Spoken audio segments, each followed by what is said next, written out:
Welcome back to our series of lectures on Descartes. We talked in the past few episodes about Descartes' life. We talked about Descartes' discourse on the method, and we saw an overview of the meditations. And now let us very briefly go through a few points in the meditations themselves, and we start with the first meditation.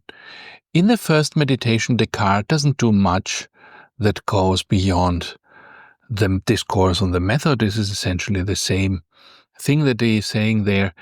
And the discourse on the method is even a little more detailed. He gives these principles that he is going to follow there, and he does not do this here.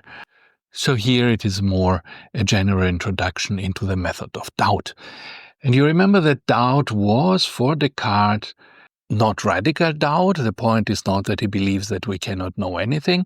His point is that we can know, but we pretend as a method, a methodological doubt, right? You can say we pretend as a method that we cannot trust anything in order to find out what we can actually trust.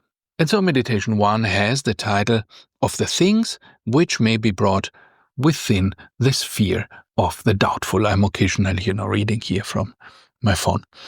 And this is all about his principle of doubt, about his method, how he will doubt everything. It's a very short piece of text. And so he begins with this statement. I don't read you the whole thing, I read you only selected passages, right?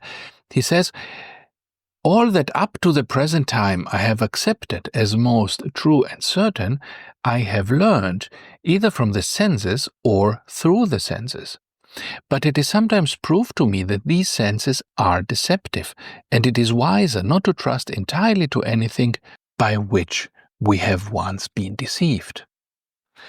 So, normally we think that we can trust our senses in our everyday life. I see this thing here, this remote control, and I think this must be here because I see it. And this is not necessarily true because I've been deceived, he says, by my senses in the past. This is the reason why I should not trust them in the present. I cannot trust them because they have deceived me in the past. How have they deceived me in the past? Well, I may have been drunk. I may have been dreaming. I may have been in a fever and had a vision. I may have taken drugs. There are many, many reasons why our senses fail to work. And particularly today, also a good example is COVID, right? You know that some COVID patients have these long-term effects where they, for example, the virus changes their sense of smell and taste. And so when they, let's say, if they drink coffee, instead of having a pleasant smell, the coffee has a horrible smell to them. And this was not the case before.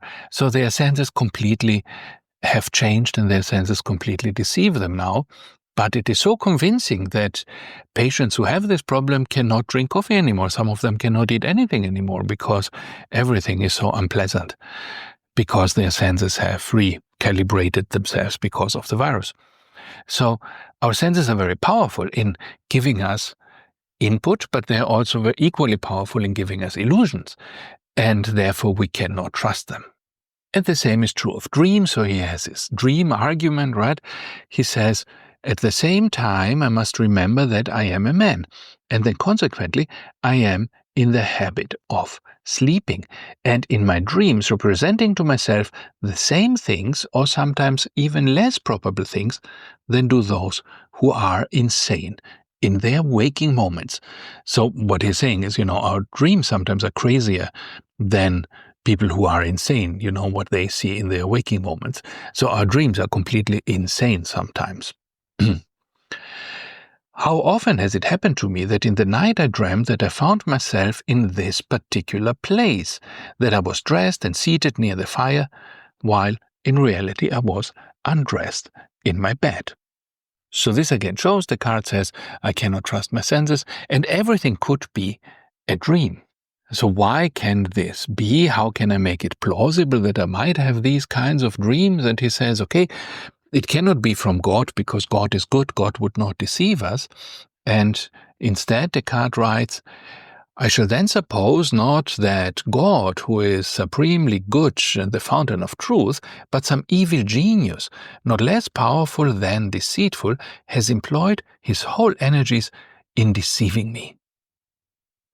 So this is the evil genius argument, right? He says an evil genius might be there, and genius right here means ghost, spirit, and evil ghost is deceiving me and is making me see things that don't exist. Today we would say, in a more modern analogy, the Matrix, right? You have your brain somewhere in a vat, in a computer, connected, and this computer is giving you all sorts of impressions that are not real.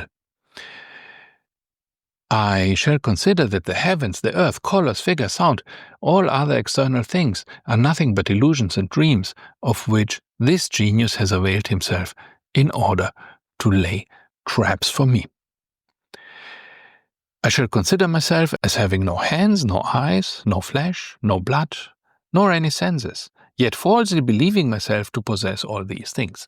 So I don't even trust my own body, my own perception of my body when I see my hand, right? This might be an illusion also. I don't know if I have a head. And so this matrix or this genius might be deceiving me about that too. And so, he says, I want to find out, assuming that I could be mistaken about everything, what is it that I can actually be sure of?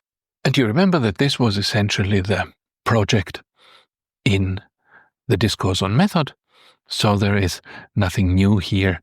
This is repeating the same ideas we read already in the other book. Now that's it for the moment. This meditation is not long, and this is all that happens. It is very important for the history of philosophy because it shows you this radical doubt and how you can employ this as a method to approach the truth.